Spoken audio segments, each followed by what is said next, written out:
시청자 여러분 안녕하십니까? JTBC 아침 뉴스입니다. 어젯밤 강하게 내리던 비는 대부분 지역에서 그치고 현재는 전북 북부 일부 지역에서만 약하게 내리고 있습니다. 지금까지 내린 비의 양은 어청도가 88mm로 가장 많고 군산 66, 김제 44, 익산 43, 전주 29mm 등을 기록하고 있습니다. 이번 비는 오늘 오후까지 5에서 20mm가 더 내린 뒤 그치겠습니다. 비가 내리면서 낮 최고 기온은 어제보다 3, 4도가량 낮은 20에서 23도 분포가 예상됩니다. 전주기상지청은 비가 그친 뒤 초여름 무더위가 이어지다가 오는 5일부터 장맛비가 다시 내릴 것으로 전망했습니다.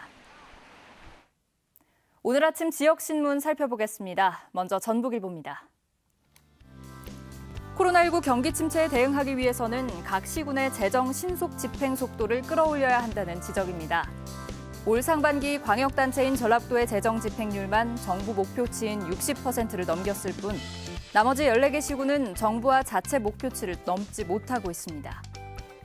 전북 도민일보 보겠습니다. 새만금 재생에너지 사업을 위한 공익기금이 조성될 전망입니다. 새만금 민관협의회와 새만금청, 전라북도는 사업에 참여하지 않는 주민과 피해 어민을 위한 복지형 정책과 공익재단 기금 적립 등 추가적인 상생 방안을 마련하기로 했습니다. 전라일보입니다. 전라도와 전주시가 복지부에서 공모한 탄소 소재 생체 적합성 의료기기 지원센터 구축 사업에 선정됐습니다. 탄소 소재 의료기기 지원센터 구축에는 오는 2023년까지 105억 원이 투입돼 탄소 소재 산업과 전북대병원의 임상연구 기반을 연계한 의료기기 신제품 개발과 상용화를 위한 전 공정을 뒷받침하게 됩니다. 마지막으로 새전북신문입니다. 최근 전북지방공무원 필기시험을 치른 수험생들이 시험 점수 발표를 앞당겨달라는 민원을 제기하고 나섰습니다. 이들은 시험 점수 발표가 당초 예정일인 7월 15일에서 한 달가량 늦춰지면서 다른 공채시험 도전에 차질을 빚게 됐다며 필기시험 점수부터 사전에 공개해달라는 민원을 전라도 온라인 민원 창구에 잇따라 제기하고 있습니다. 지금까지 아침신문 살펴봤습니다. 광주에 한 사찰에 다녀온 50대 여성이 코로나19 확진 판정을 받았습니다. 도내 27번째 환자로 이달에만 벌써 6명째인데요. 인접한 대전과 광주에서 확진자가 가파르게 늘면서 영향을 받고 있는데 방역망을 더 촘촘하게 구축해야 한다는 지적이 나옵니다. 하원호 기자입니다. 전주에 있는 부동산 중개업소입니다. 이곳에서 공인중개사로 일하는 50대 여성이 코로나19 확진 판정을 받았습니다. 이 여성은 지난 23일 광주에 있는 사찰을 다녀온 뒤 자신의 공인중개사 사무소 옆 아파트 상가 분양 사무실과 골프 연습장, 군산의 아파트 모델하우스를 다녀왔습니다. 사찰 방문 나흘째인 지난 26일부터 오한 등 의심 증상이 나타났습니다. 이 사찰의 스님을 비롯해 이 사찰을 방문했거나 방문자와 접촉해 확진된 사람은 모두 12명에 이릅니다. 23일하고 26일 날 그 사찰을 방문을 했는데요. 이분 26일 날 증상이 시작이 됐기 때문에 저희는 현재 23일 날 감염이 되지 않았나. 이 여성과 접촉한 35명 가운데 신원이 확인된 29명은 검사 결과 모두 음성으로 확인됐습니다. 이 여성은 발열과 오한 등 코로나19 의심 증상이 나타난 뒤에도 이곳 공인중개사 사무소에 나와 업무를 받습니다. 대전발 코로나에 감염된 익산 50대 여성과 동선이 겹친 591명과 전주와 군산, 무주를 방문한 대전 110번 확진자와 관련된 203명은 모두 음성 판정을 받았습니다. 문제는 전북과 가깝고 생활권이 겹치는 광주와 대전에서 코로나 감염자가 잇따르고 있다는 점입니다. 타시도 확진자와 접촉해 격리 중인 도민은 모두 212명인데 광주 확진자 접촉이 104명, 대전은 74명으로 대부분을 차지합니다. 전북도 결코 안전지대가 아니라는 얘기입니다. 송하진 지사는 감염 위험 시설은 방역 수칙을 철저히 준수하고 도민들에겐 타 지역 방문을 자제해달라고 요청했습니다. JTBC 뉴스 하원호입니다.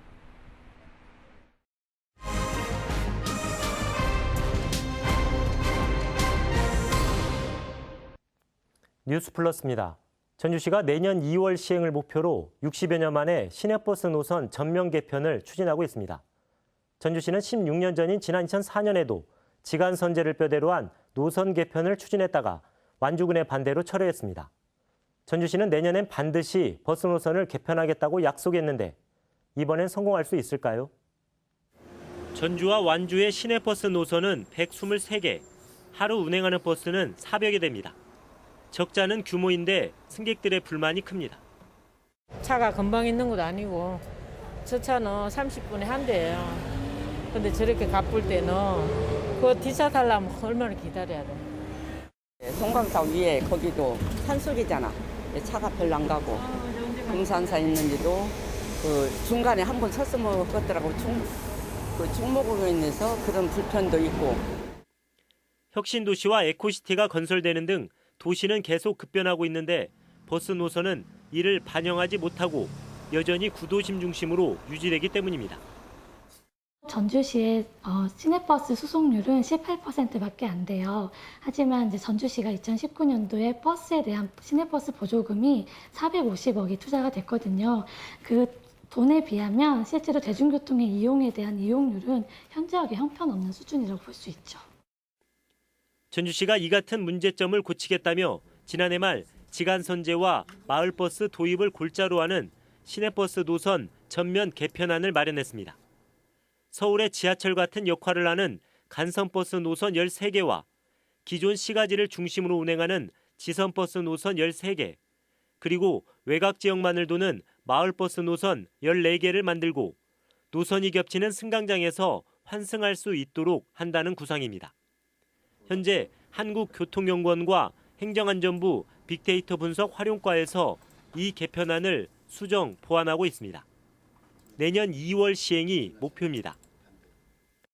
간선축은 모든 시민들이 이용할 수 있는 13개의 중심축이 만들어지기 때문에 시내권에 있는 분들도 기존의 시내버스를 이용하는 거에는 훨씬 더 편리해지지 않을까 이렇게 생각을 하고 있습니다. 하지만 노선을 개편하려면 넘어야 할 산이 많습니다. 먼저 전주와 유기적으로 연결되어 있는 완주의 반발입니다. 지금은 전주의 시내버스가 완주의 여러 마을 앞까지 운행하지만 지간 선제로 바뀌면 읍면 소재지까지만 운행합니다. 환승에 대한 불편과 불만이 제기될 수밖에 없습니다. 근데 이제 이 차가 막 한 번 타면 거리 쭉 갔는데 변경돼 갖고 두 번을 탄 게 내가 거기를 못 가요. 그렇게 불편한 게. 시범적으로 운행하려 했던 마을버스 도입도 늦어지고 있습니다. 원래 올해 상반기에 현대자동차에서 친환경 전기차로 구입할 계획이었지만 코로나19 때문에 빠르면 하반기에나 생산할 수 있을 것으로 보입니다. 완주군을 설득하는 게 쉽지 않고 마을버스 도입마저 늦어지면서 내년 2월로 예정된 시내버스 전면 개편이 쉽지 않아 보입니다. 뉴스플러스 송창용입니다. 전주 한옥마을에 이어 군산시도 구도심에 노면 전차인 관광트램의 설치를 추진하기로 했습니다. 폐철도를 활용하면 사업 기간은 물론 예산도 줄일 수 있다는 계산인데요. 침체된 관광산업의 돌파구가 될 수 있을지 주목됩니다. 김진형 기자입니다. 군산 내양에서 구도심으로 뻗은 폐철도입니다. 지난 2008년 옛 군산역이 외곽으로 옮기면서 10년 넘게 활용 방안을 찾지 못해 방치되고 있습니다. 이처럼 방치된 폐철도를 활용해 관광 트램을 설치하는 방안이 추진되고 있습니다. 군산시는 배터리로 움직이는 전차를 설치해 주요 관광지를 연결한다는 구성입니다. 관광 트램 구간은 근대역사 박물관에서 공설시장까지 2km와 공설시장에서 철길마을 2km, 그리고 구암 역사공원에서 내흥동 군산역까지 2.5km 등 세 곳에 걸쳐 모두 6.5km입니다. 내년에 타당성 조사를 통과하면 공사에 들어가 2023년부터 본격적인 운영에 들어갈 계획입니다. 군산시는 폐철도 활용이 사업 추진에 유리하게 작용할 것으로 보고 있습니다. 철도 주변의 공간이라든지 완충 공간이나 철도나 이런 부분들이 그대로 지금 살아 있으니까 절차 거치고 그 시설 관련 데하고 서로 간의 그 추후에 관계기관 협업을 체결해서 이제 절차를 진행을 해야 되겠죠. 전주시는 오는 2023년부터 한옥마을에 3.3km의 관광 트램을 추진하고 있는데 소요 예산만 350억 원 가량입니다. 전주시는 트램 도입으로 한옥마을의 교통난을 해소하고 구도심 경제 활성화를 기대하고 있습니다. 군산시도 트램에 거는 기대가 크지만 적지 않은 예산이 들어가는 만큼 예산 낭비는 없는지 철저한 사전 조사가 필요합니다. 시민들의 참여와 어떤 그 투명성, 개방성 이런 것들이 얼마나 보장되느냐에 따라서 정책의 방향이 달라질 수 있다는 측면이 있다고 봅니다.